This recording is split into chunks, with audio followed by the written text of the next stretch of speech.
새날을 여는 새벽 말씀 나눔입니다. 오늘은 2024년 6월 28일 금요일이고 말씀을 전하는 저는 강민 목사입니다. 오늘 하나님께서 우리에게 주신 말씀은 요한기상 17장 17절로부터 24절입니다. 2일 후에 그 집 주인 되는 여인의 아들이 병들어 증세가 심히 위중하다가 숨이 끊어진지라. 여인이 엘리야에게 이르되 하나님의 사람이여 당신이 나와 더불어 무슨 상관이 있기로 내 죄를 생각나게 하고 또 내 아들을 죽게 하려고 내게 오셨나이까. 엘리야가 그에게 그의 아들을 달라 하여 그를 그 여인의 품에서 받아 안고 자기가 거처하는 다락에 올라가서 자기 침상에 누이고 여호와께 부르짖어 이르되 내 하나님 여호와여 주께서 또 내가 우거하는 집 과부에게 재앙을 내리사 그 아들이 죽게 하셨나이까 하고 그 아이 위에 몸을 3번 펴서 엎드리고 여호와께 부르짖어 이르되 내 하나님 여호와여 원하건대 이 아이의 혼으로 그의 몸에 돌아오게 하옵소서 하니 여호와께서 엘리야의 소리를 들으심으로 그 아이의 혼이 몸으로 돌아오고 살아난지라. 엘리야가 그 아이를 안고 다락에서 방으로 내려가서 그의 어머니에게 주며 이르되 보라 내 아들이 살아났느니라. 여인이 엘리야에게 이르되 내가 이제야 당신은 하나님의 사람이시요 당시에 내 입에 있는 여호와의 말씀이 진실한 줄 아노라 하니라. 열왕기상 17장 17절로부터 24절까지 말씀이었습니다. 17절부터 상황이 조금 바뀝니다. 그리고 세 번째 계시가 등장합니다. 그동안 여인과 아들은 하나님의 기적으로 베풀어 주신 밀가루와 기름을 재료로 하여 음식을 만들어 먹었습니다. 그런데 어떻게 된 일인지 이 집에 큰일이 납니다. 17절 2일 후에 그 집 주인 되는 여인의 아들이 병들어 증세가 심히 위중하다가 숨이 끊어진지라. 무슨 병에 걸렸는지 어떻게 하다가 병에 걸렸는지는 모릅니다. 그런데 결국 아들이 죽었습니다. 이때 이 여인의 반응을 우리는 한번 살펴보길 원합니다. 18절입니다. 여인이 엘리야에게 이르되 하나님의 사람이여 당신이 나와 더불어 무슨 상관이 있기로 내 죄를 생각나게 하고 또 내 아들을 죽게 하려고 내게 오셨나이까. 여러분, 이 여인은 하나님의 도우심과 살피심 속에서 매일 일용할 먹을 것을 제공받으며 살고 있었습니다. 그런데 그렇다고 이 여인이 하나님을 알았는가? 그건 아닌 것 같습니다. 왜냐하면 오늘 여인의 반응은 하나님을 알지 못하는 죄인의 사고방식을 고스란히 드러내주기 때문입니다. 대표적으로 2가지인데요. 첫 번째, 삶 가운데 불행한 일이 생기는 것은 모두 다 죄 때문이다. 두 번째, 그 죄 때문에 하나님이 벌을 내리신다. 우리는 종종 악한 사람들이 잘 되는 것처럼 보이고 멀쩡하게 사는 것을 보면서 하나님은 왜 저런 사람을 저주하지 않고 그냥 내버려 두냐라고 따집니다. 그런데 만약 하나님이 우리가 하는 대로 심판하시는 분이라고 생각해 봅시다. 그렇다면 우리 중 누가 지금 멀쩡하게 몸성이 살아갈 수 있을까요? 아마 아무도 없지 않겠습니까? 하나님이 우리를 행한 대로 심판하신다고 한다면 우리는 이미 멸종당했어야 합니다. 이런 이야기를 하면 살인자와 내가 같습니까? 라고 질문할 수도 있을 겁니다. 그런데 하나님 보시기에 살인자나 다른 죄를 지은 거나 사실은 다 죄인으로 동일합니다. 하나님에게는 죽음을 당해야 하는 죄와 참아주는 죄 이런 차이가 없습니다. 거룩하고 공의로우시며 정의로우신 하나님이시기에 죄는 죄일 뿐이고 죄의 정도로 따지는 것이 아니라 죄를 가지고 있다는 것만으로도 죽을 수밖에 없는 존재라는 게 바로 우리의 모습이라는 겁니다. 그런데 하나님은 성경의 고백대로 인애가 무한하시고 노하기를 더디하심으로 우리가 돌이키고 용서받을 길을 열어놓으셨을 뿐만 아니라 하나님의 마음을 알고 믿는 자는 의로운 자의 자리로 옮겨주셔서 우리를 의롭다 하심으로 구원해 주시는 분이라고 성경은 이야기하는 겁니다. 따라서 행한 대로 심판하신다. 이건 하나님에 대한 우리의 오해입니다. 그런데 이러한 하나님에 대한 오해가 오늘 하나님의 은혜를 경험하고 하나님 때문에 살아가는 우리 그리고 이 여인에게 고스란히 나타나고 드러나고 있다는 겁니다. 오늘 본문에서 이 여인은 지금 엘리야에게 원망을 쏟아내는 것 같습니다. 하지만 실제로 그녀의 원망이 향하는 방향은 엘리야가 아니라 엘리야가 섬기는 여호와라는 신에게 향해 있음을 우리는 보게 됩니다.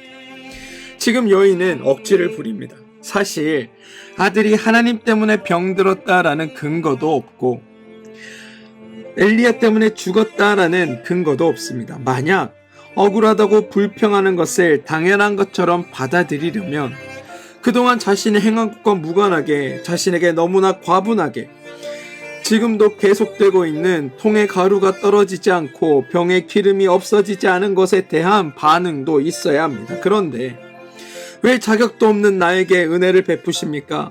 왜 행한 것도 없는 나에게 복을 주십니까? 라며 단 한마디의 감사도 이 여인은 표현한 적이 없습니다.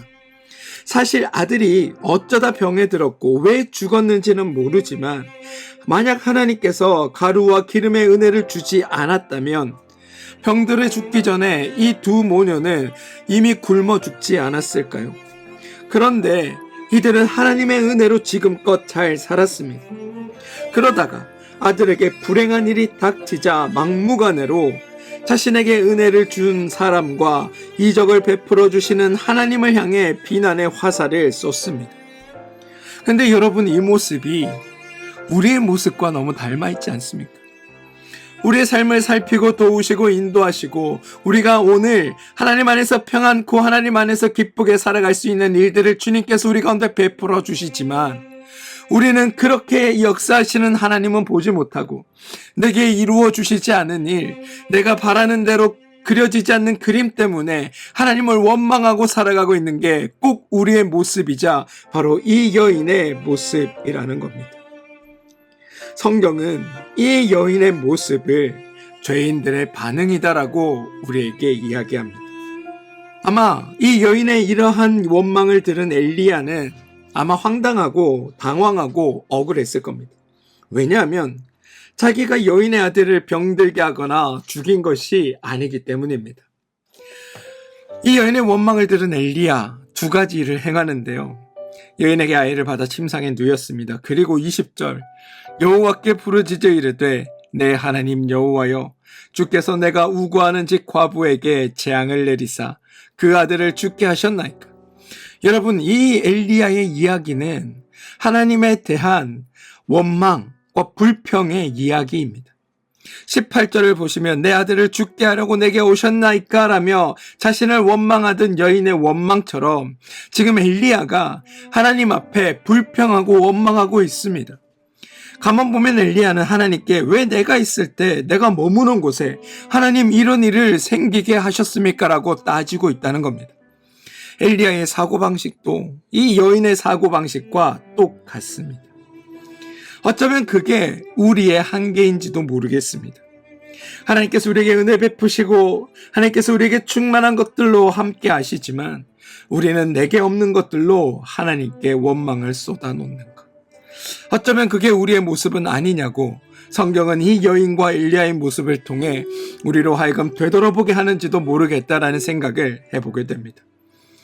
신이 인간에게 재앙을 내리고 죽이는 것은 신의 결정이고 신의 행동이기에 이 일을 가지지 않는데 왜 하필 그 일이 내게 일어납니까?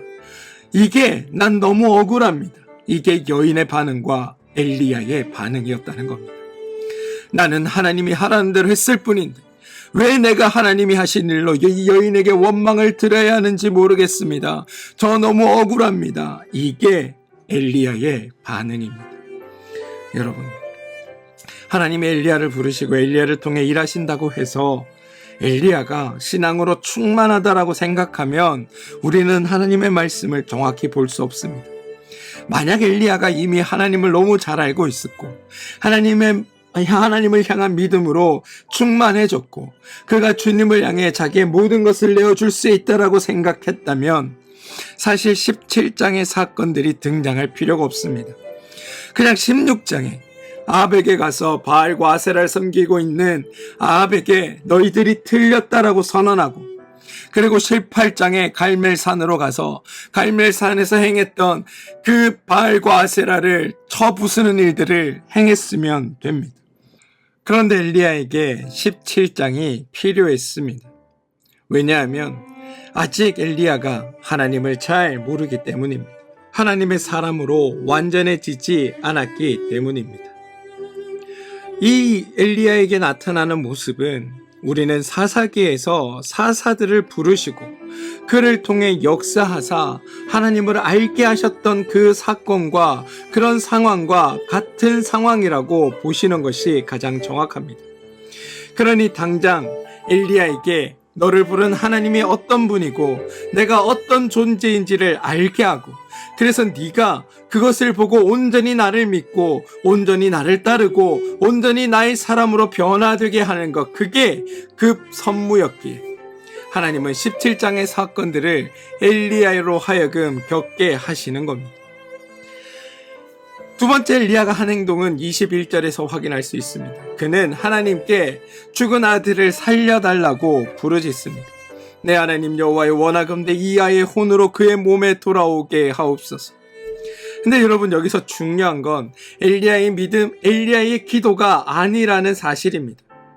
지금 하나님은 믿음 없는 엘리야가, 아직 하나님 보시기에 부족해 보이는 엘리야가 하나님의 사람으로 완전히 거듭나게 되는 일이 있기를 바랍니다. 그래서 하나님을 알게 하시는 일을 행하고 계십니다. 너를 살피고 돌보시는 이 여호와 하나님은 바로 모든 생명의 주인 되는 하나님이다. 그러니 온전히 네가 너의 모든 것을 나에게 맡기고 따라도 된다. 이걸 보이기 위해 하나님이 그러한 기도 가운데 응답하셨다는 겁니다. 종종 우리는 엘리야가 이 죽은 사람 위로 3번 몸을 펴서 엎드린다거나 어떤 성경에 나오는 특별한 방법으로 기적이 일어나는 것을 보고 그게 무슨 기적을 일으키는 꼭 주술적인 행위처럼 이해할 때가 있습니다. 그런데 그건 성경이 이야기하고자 하는 바가 전혀 아닙니다. 성경에 나타나는 특정한 행동들은 그것이 무슨 신비를 일으키기 위해 행하는 것이 아니라 그냥 그러한 특징적인 행동들을 통해 사람들의 시선을 끌고 시선을 끈 후에 하나님께서 놀라운 일들을 일으켜내심으로 보아라, 하나님이 바로 이런 분이다라는 것을 선언하기 위해 사용되는 장치에 불과한 겁니다. 지금 엘리야는 사실 이 아이를 치유하기 위해 누운 것이 아닙니다. 하나님이 살리실 것을 믿으며 하나님 제발 살려주십시오라고 기도하는 게 아닙니다. 엘리야는 지금 하나님이 이 아이를 죽였으니 당신이 살려내시고 나의 억울함을 풀어주십시오라고 몸부림치고 아우성치는 중입니다. 그런데 하나님은 바로 이러한 몸부림과 아우성 가운데 응답하심으로 말미암아 하나님 스스로가 내가 어떤 존재인지를 드러내 보이시고 나타내 보이셨다는 것, 이게 성경이 우리에게 이야기하는 것이며 또한 우리가 말씀을 읽으며 배워야 하는 일들인 겁니다. 여러분, 고대 근동에 엘리야가 살던 시대에 신이 사람을 진노해서 죽였다는 이야기는 있지만 신이 은혜를 베풀어서 죽은 사람을 살렸다라는 이야기는 그 어디에도 등장하지 않습니다. 엘리야도 이런 사건을 단 한 번도 본 적이 없습니다. 그냥 지금 엘리야는 내가 처한 이 상황에 이 누명을 쓰지 않기만을, 이 억울한 상황에서 벗어나기만을 바랬을 뿐입니다. 그런데 그런 상황에서도 하나님은 하나님의 일을 행하고 계십니다. 자신을 돌보시고 살펴주시는 하나님의 인도와 은혜는 보지 못한 채 자신에게 일어난 불행 앞에 하나님을 원망하는 것, 이건 여인이나 엘리야나 우리나 모두 같습니다. 그런데 엘리야는 여기에 한술 더 떠 내가 당신 때문에 억울한 일을 겪고 있으니 당신이 지금 이 억울함을 풀어주셔야 합니다라고 하나님께 징징대는 중입니다. 내가 만약 하나님이라면 이 배은망덕한 것들, 이 몹쓸 것들 아예 죽여버리거나 아니면 이 둘을 떠나 지금껏 베풀던 은혜마저 거두어 버릴 것 같은데 하나님은 그렇게 행하지 않으셨습니다. 22절 여호와께서 엘리야의 소리를 들으심으로 그 아이의 혼이 몸으로 돌아오고 살아난지라. 사실 따지고 보면 여러분, 억울한 건 하나님 아닙니까? 하나님이 여인의 아들을 죽인 것도 아닌데 여인도 엘리야도 모두 하나님이 죽였다고 단정짓고 그로 하여금 살려내라고 요구하고 있습니다. 그래도 하나님은 이 여인이나 엘리야에게 단 한마디 책망도 하지 않고 계십니다. 왜냐하면 지금 모든 사건이 죄인들에게 하나님을 알리는 일이기 때문입니다. 하나님이 누구인지 알게 하시기 위해 하나님께서 직접 그 모든 일을 행하고 계시는 중이기 때문입니다. 그래서 하나님은 여인이 마치 하나님의 잘못인 것처럼 책망하더라도 엘리야가 자신이 억울한 것처럼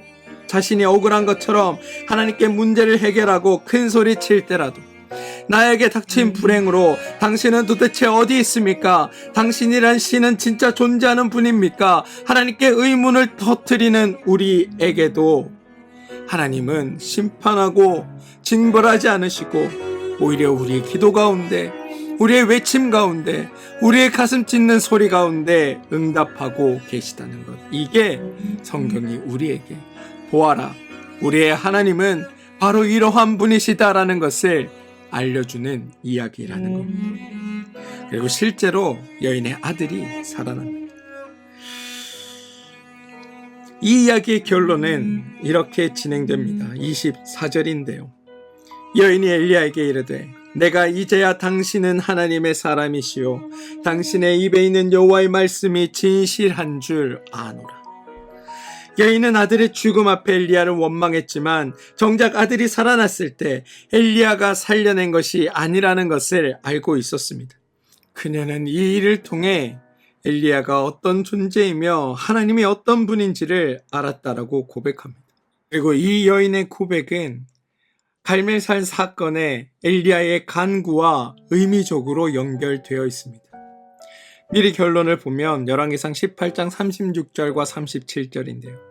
아브라함과 이삭과 이스라엘의 하나님 여호와여, 주께서 이스라엘 중에서 하나님이신 것과 내가 주의 종인 것과 내가 주의 말씀대로 이 모든 일을 행하는 것을 오늘 알게 하옵소서.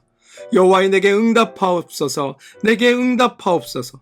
이 백성에게 주 여호와는 하나님이신 것과 주는 그들의 마음을 되돌이키심을 알게 하옵소서.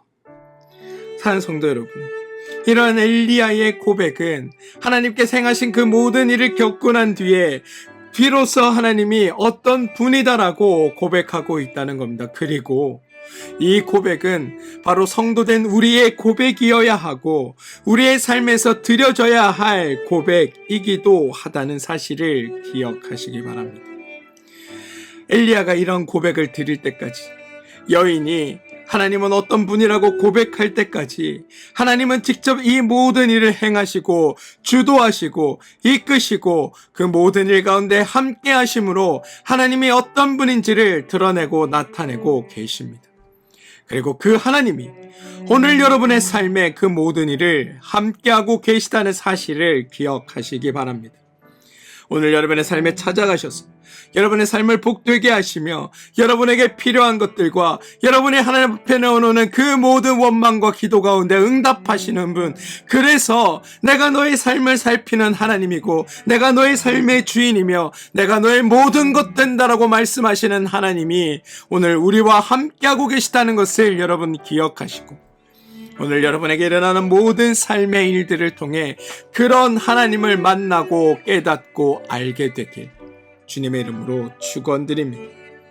그렇게 주님을 알고 주님의 마음을 알아야 하나님께서 베푸시는 은혜가 무엇인지, 축복이 무엇인지, 하나님이 주시는 평안이 무엇인지 제대로 알고 누릴 수 있음을 기억하시고 오늘 하루 여러분의 삶에 역사하시는 그 하나님을 만나고 그 하나님과 동행하는 복된 삶 되시길 주님의 이름으로 축원드립니다.